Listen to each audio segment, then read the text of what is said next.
గొలియాతు మాట విని, ఆయన గంభీరాన్ని చూసి, ఆయన అపీరియన్స్ చూసి అందరు ఏం చేస్తున్నారు? భయపడిపోతున్నారు. మన జీవితంలో కూడా అంతే.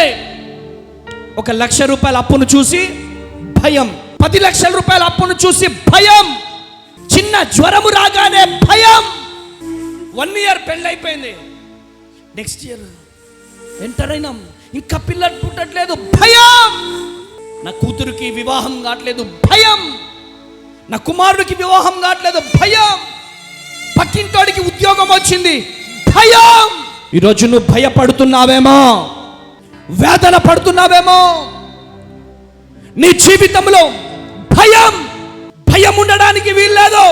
నీ జీవితంలో దిగులు ఉండడానికి వీల్లేదు. I prophesize in the name of Jesus. ఏ భయముతో వచ్చావో, పిల్లిలాగా వచ్చినావేమో, యూదా గోత్రపు సింహం బిడ్డవలే వెలుతువు కాక.